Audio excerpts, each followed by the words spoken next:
Mixing ബൗളിനകത്തേക്ക് 2 heaped table spoon, അതായത് നിറച്ചുമാണ് എടുക്കേണ്ടത്, പരക്കെയല്ല, നിറച്ചും നമ്മളുടെ യോഗോട്ട് ചേർത്ത് കൊടുക്കുക. അപ്പോൾ ഒരു അരമണിക്കൂർ ഒരു അരിപ്പയിൽ വെച്ച് അതിൻ്റെ വെള്ളമൊക്കെ പോയതിന് ശേഷം വേണം ചേർത്ത് കൊടുക്കാനായിട്ട്.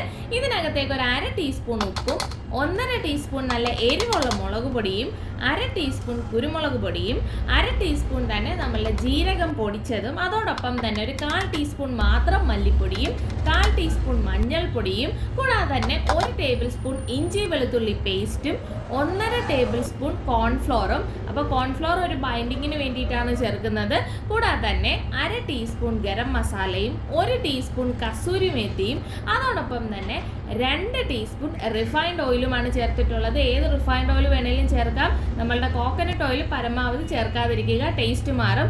അവസാനമായിട്ട് നമുക്ക് ഇതിനകത്തേക്ക് നാരങ്ങാ നീരാണ് 1/2 ടേബിൾ സ്പൂൺ ചേർത്തിട്ടുണ്ട്. അതിനുശേഷം എല്ലാം നന്നായിട്ടൊന്ന് മിക്സ് ചെയ്ത് യോജിപ്പിച്ചെടുക്കുക. അപ്പം മിക്സ് ചെയ്തൊക്കെ എടുത്തതിന് ശേഷം ഉപ്പൊന്ന് ടേസ്റ്റ് ചെയ്ത് നോക്കുക. ഉപ്പ് കുറവാണെന്ന് തോന്നുവാണെങ്കിൽ ഒരല്പം ഉപ്പും കൂടെ ചേർത്തിട്ട് മിക്സ് ചെയ്തെടുക്കുക. കാരണം പിന്നീട് നമ്മൾ ഉപ്പ് ചേർത്ത് കഴിഞ്ഞാൽ അത് പിടിക്കണമെന്നില്ല. അതുകൊണ്ട് ഈ സമയത്ത് വേണം ഉപ്പൊക്കെ നമ്മളൊന്ന് കറക്റ്റ് ഒന്ന് മിക്സ് ചെയ്തെടുക്കാനായിട്ട്. അപ്പോൾ അതേ നമ്മളുടെ മസാലയൊക്കെ ഇവിടെ റെഡി ആയിട്ടുണ്ട്. ഇതാണ് ഇപ്പോൾ ഇതിൻ്റെ ഒരു കൺസിസ്റ്റൻസി. ഒരുപാട് ലൂസല്ല, ഈ ഒരു തിക്നെസ് വേണം. അപ്പോൾ ഇനി നമുക്ക് ഇതിനകത്തേക്ക് നമ്മളുടെ പനീർ ചേർത്ത് കൊടുക്കാം. 200 ഗ്രാം പനീറാണ് എടുത്തിട്ടുള്ളത്.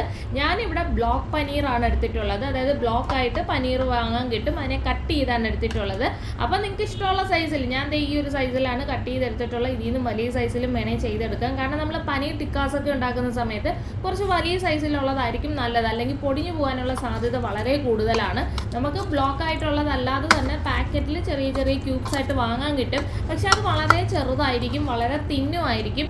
അപ്പോൾ അത്തരം പനീറൊക്കെ ഉപയോഗിച്ച് കഴിഞ്ഞാൽ നമ്മൾ മിക്സ് ചെയ്തെടുക്കുന്ന സമയത്ത് തന്നെ പൊടിഞ്ഞു പോകാനുള്ള സാധ്യത വളരെ കൂടുതലാണ്. അപ്പോൾ തന്നെ നമ്മുടെ പനീറൊക്കെ ചേർത്തതിന് ശേഷം നന്നായിട്ടൊന്ന് മസാലയൊക്കെ കോട്ട് ചെയ്തെടുത്തതിന് ശേഷം നമ്മുടെ വെജിറ്റബിൾസ് ഒക്കെ ചേർത്ത് കൊടുക്കുക. ഞാനിവിടെ ഗ്രീൻ ക്യാപ്സിക്കമാണ് ആദ്യം ചേർത്തിട്ടുള്ളത്. അതോടൊപ്പം തന്നെ റെഡ് ക്യാപ്സിക്കവും കൂടാതെ തന്നെ സവോളയുമാണ് ചേർത്തിട്ടുള്ളത്. എല്ലാം ഡൈസ് ഷേപ്പിലാണ് കേട്ടോ കട്ട് ചെയ്തെടുത്തിട്ടുള്ളത്. സവോളയൊക്കെ ഡൈസ് ഷേപ്പിലാണ്. അതേപോലെ ഗ്രീൻ ക്യാപ്സിക്കവും റെഡ് ക്യാപ്സിക്കവും ഒരു വലിയ ക്യാപ്സിക്കത്തിൻ്റെ ഹാഫ് മാത്രമേ ഞാൻ ചേർത്തിട്ടുള്ളൂ. അപ്പോൾ വെജിറ്റബിൾസ് നിങ്ങൾക്ക് ഇഷ്ടമുള്ള ക്വാണ്ടിറ്റി ചേർത്ത് കൊടുക്കാവുന്നതാണ്. അളവ് ഞാനതുകൊണ്ട് പ്രത്യേകം മെൻഷൻ ചെയ്യുന്നില്ല എത്ര വേണം എന്നുള്ളത്. അപ്പോൾ സവോളയൊക്കെ ഇതേപോലെ ഒന്ന് ഡൈസാക്കി കട്ട് ചെയ്തെടുക്കുക. വെജിറ്റബിൾസും അതുപോലെ കുറച്ച് വലിയ സൈസിൽ കട്ട് ചെയ്തെടുക്കുക. കട്ട് ചെയ്തതിന് ശേഷം ഇതേപോലെ ഒന്ന് എല്ലാം നന്നായിട്ടൊന്ന് മിക്സ് ചെയ്തെടുത്തതിന് ശേഷം ഒരു അരമണിക്കൂറെങ്കിലും കുറഞ്ഞതൊന്ന് അടച്ച് മാറ്റി വെക്കുക. അരപ്പൊക്കെ ഒന്ന് പിടിച്ച് വരാൻ വേണ്ടിയിട്ടാണ്. അപ്പോൾ ഈ ഒരു സമയത്ത് അല്പം വെള്ളത്തിനകത്ത് ഇതേപോലെ ബാംബൂ സ്ക്യൂവേഴ്സാണ് ഞാനിവിടെ എടുത്തിട്ടുള്ളത്. അത് തന്നെ എടുക്കണമെന്ന് നിർബന്ധമില്ല. അപ്പോൾ ബാംബൂ എടുത്തത് കൊണ്ട് ഞാനിവിടെ ഒന്ന് സോക്ക് ചെയ്യാൻ വേണ്ടിയിട്ട് അല്പം വെള്ളത്തിനകത്തൊന്ന് മാറ്റി വെച്ചിട്ടുണ്ട്. ഒരു 20 മിനിറ്റിൽ നമ്മൾ കുറഞ്ഞത് ഇതുപോലെ വെള്ളത്തിനകത്തേക്ക് നമ്മുടെ ബാംബൂ സ്ക്യൂവേഴ്സ് ഒന്ന് സോക്ക് ആവാൻ വേണ്ടി മാറ്റി വെക്കണം. അതിനുശേഷം നമുക്ക് ഇതിനകത്തേക്ക് നമ്മളുടെ പനീറൊക്കെ ഒന്ന് നന്നായിട്ടൊന്ന് കോർത്ത് എടുക്കാം. അപ്പോൾ നമ്മൾ മാരിനേറ്റ് ചെയ്യാൻ വെച്ചിട്ട് ഇവിടെ ഇപ്പോൾ 1 മണിക്കൂർ കഴിഞ്ഞിട്ടുണ്ട്. അരമണിക്കൂർ മുതൽ 1 മണിക്കൂർ വരെ നിങ്ങൾക്ക് മാരിനേറ്റ് ചെയ്യാൻ വെക്കാവുന്നതാണ്. അതിനുശേഷം നമ്മളുടെ സോക്ക് ചെയ്യാൻ വെച്ചിട്ടുള്ള ബാംബൂ സ്ക്യൂവേഴ്സിനകത്തേക്ക് നമ്മുടെ വെജിറ്റബിൾസും പനീറും ഒക്കെ ഇതേപോലെ ഒന്ന് നന്നായിട്ട് കോർത്തെടുക്കുക. കോർത്തെടുക്കുന്ന സമയത്ത് കയ്യിലൊന്നും കൊണ്ടു കയറാതെ പ്രത്യേകം ശ്രദ്ധിക്കുക. അപ്പം ഞാനിവിടെ ആദ്യം നമ്മുടെ റെഡ് ക്യാപ്സിക്കം, അത് കഴിഞ്ഞ് ഗ്രീൻ ക്യാപ്സിക്കം, പിന്നീട് നമ്മുടെ സവോള, അതിന് ശേഷം വീണ്ടും നമ്മുടെ പനീർ, പിന്നെ അതേപോലെ തന്നെ വെജിറ്റബിൾസ് അതിന് മുകളിൽ, അങ്ങനെ 2 സെറ്റായിട്ടാണ് ഒരു സ്ക്യൂവറിനകത്ത് വെച്ചിട്ടുള്ളത്. ഒരുപാട് ഇപ്പോൾ സ്പേസ് കൂടുതലുണ്ടെന്നുണ്ടെങ്കിൽ പോലും സ്ക്യൂവേഴ്സൊക്കെ വലുതാണെങ്കിലും ഒരുപാട് അങ്ങനെ ഫില്ല് ചെയ്ത് നിൽക്കത്തക്ക രീതിയിൽ വെക്കാത്തതായിരിക്കും നല്ലത്. 2 എണ്ണത്തിലോ 3 എണ്ണത്തിലോ ഒക്കെ ആയിട്ട് സെപ്പറേറ്റ് ചെയ്തെടുക്കുക.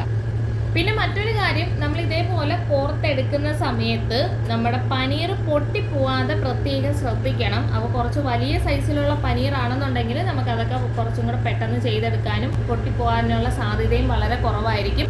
അപ്പോൾ ഞാനിവിടെ എല്ലാം ഒന്ന് കോർത്തൊക്കെ എടുത്തിട്ടുണ്ട്. അപ്പോൾ ഇനി നമുക്കിതിനെ ഒന്ന് ഗ്രില്ല് ചെയ്തെടുക്കണം. അപ്പോൾ എൻ്റെ കയ്യിൽ ഗ്രില്ലിംഗ് പാനൊന്നും ഇല്ല, അതുകൊണ്ട് ഞാൻ സാധാ നമ്മളുടെ ഫ്രൈ പാനിലാണ് ചെയ്തെടുക്കുന്നത്. ഒരല്പം മാത്രം റിഫൈൻഡ് ഓയിൽ ഒന്ന് ബ്രഷ് ചെയ്ത് കൊടുക്കുക. ഒരുപാടൊന്നും വേണ്ട, ചെറിയൊരു മയം അത്ര മാത്രമേ ആവശ്യമുള്ളൂ. അതിനുശേഷം നമ്മളുടെ പനീർ ഇതിന് മുകളിലേക്ക് വെച്ച് കൊടുക്കുക. അപ്പോൾ ഗ്രില്ലിംഗ് പാൻ ഉണ്ടെങ്കിൽ അതിൽ തന്നെ ചെയ്തെടുക്കുക കേട്ടോ. എൻ്റെ കയ്യിൽ ഗ്രില്ലിംഗ് പാൻ ഇല്ല, അതുകൊണ്ടാണ് ഞാൻ ഇങ്ങനെ ചെയ്യുന്നത്. അപ്പോൾ ഗ്രില്ലിംഗ് പാൻ ഇല്ലാത്തവർക്ക് ചെയ്യണമല്ലോ.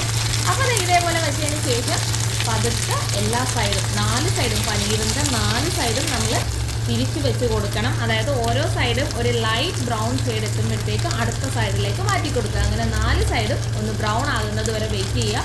ഒരുപാട് സമയമൊന്നും വേണ്ട. ഫ്ലെയിം മീഡിയത്തിലാണ് വെച്ചിട്ടുള്ളത്, പെട്ടെന്ന് തന്നെ ആയി കിട്ടും. അപ്പോൾ ഇതേപോലെ എല്ലാ സൈഡും ഒന്ന് തിരിച്ച് വെച്ച് കൊടുക്കുക. പിന്നെ മറ്റൊരു കാര്യം പ്രത്യേകം ശ്രദ്ധിക്കുക, അതായത് നമ്മൾ ഓരോ സൈഡിലും തിരിച്ചു വെച്ച് കൊടുക്കുന്ന സമയത്ത് പനീർ സ്ക്യൂസിൽ നിന്ന് ഇളകി പോവാതെ പ്രത്യേകം ശ്രദ്ധിക്കണം കേട്ടോ. അപ്പം ഞാനിവിടെ 2 സെറ്റായിട്ടാണ് നമ്മുടെ പനീർ ടിക്കാസൊക്കെ റെഡിയാക്കി എടുത്തിട്ടുണ്ടായിരുന്നത്. അതിനുശേഷം സെർവിങ് പ്ലേറ്റിലേക്കൊക്കെ മാറ്റിയിട്ടുണ്ട്. പിന്നീട് നമുക്ക് ഇതിന് മുകളിലേക്ക് ഒരല്പം ബട്ടർ ഒന്ന് ബ്രഷ് ചെയ്ത് കൊടുക്കണം. ഒരുപാടൊന്നും വേണ്ട, 4 സൈഡിലും ചെറുതായിട്ടൊന്ന് ബ്രഷ് ചെയ്തെടുത്താൽ മാത്രം മതി. അൺസോൾട്ടഡ് ആയിട്ടുള്ള ബട്ടറാണ് ഞാൻ ബ്രഷ് ചെയ്തെടുത്തിട്ടുള്ളത്. പിന്നെ നമ്മുടെ പനീർ ടിക്കാസിന് ഉപ്പ് തീരെ കുറവാണെന്നൊക്കെ തോന്നുകയാണെങ്കിൽ മാത്രം നമുക്ക് സോൾട്ടഡ് ആയിട്ടുള്ള ബട്ടറും ഇതിന് മുകളിലേക്ക് അപ്ലൈ ചെയ്യാവുന്നതാണ്. ഏതെങ്കിലും ഒന്ന് ചെയ്താൽ മതി. പിന്നെ ബട്ടർ അപ്ലൈ ചെയ്യണമെന്ന് നിർബന്ധമൊന്നുമില്ല, പക്ഷേ അത് ചേർത്ത് കഴിഞ്ഞാൽ ഒരു എക്സ്ട്രാ ഫ്ലേവറും കൂടാണ്. അതിനുശേഷം ഇതിന് മുകളിലേക്ക് ഒരല്പം ചാറ്റ് മസാല ഒന്ന് സ്പ്രിങ്കിൾ ചെയ്ത് കൊടുക്കുക.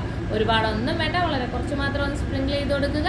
ചൂടോടുകൂടി തന്നെ സെർവ് ചെയ്യുക. അപ്പോൾ നമ്മുടെ പനീർ ടിക്കാസ് ഇവിടെ റെഡിയായി കഴിഞ്ഞു. അപ്പോൾ ഇതൊരു സ്റ്റാർട്ടർ റെസിപ്പിയാണ്. അതുപോലെ തന്നെ നമുക്കൊരു സൈഡ് ഡിഷായിട്ട് തന്നെ എടുക്കാവുന്നതാണ്. സ്റ്റാർട്ടർ അല്ലാതെ തന്നെ ഒരു സൈഡ് ഡിഷായിട്ട് നമുക്കിത് ചൂസ് ചെയ്യാവുന്നതാണ്. അപ്പോൾ ഒരുപാട് ഇൻഗ്രീഡിയൻസിൻ്റെ ഒന്നും ആവശ്യമില്ല, വളരെ ഫാസ്റ്റിന് നമുക്ക് റെഡിയാക്കി എടുക്കാം. അപ്പോൾ കുക്ക് ചെയ്തതിന് ശേഷം നല്ലൊരു അടിപൊളി മണമൊക്കെ ആയിരിക്കും. ചൂടോടുകൂടി തന്നെ സെർവ് ചെയ്യുക. അപ്പോൾ വീഡിയോ ഇഷ്ടപ്പെട്ടിട്ടുണ്ടെങ്കിൽ ഒന്ന് ലൈക്ക് ചെയ്തേക്കുക. പിന്നെ ട്രൈ ചെയ്തതിന് ശേഷം അഭിപ്രായം പറയാനും മറന്നു പോകരുത്.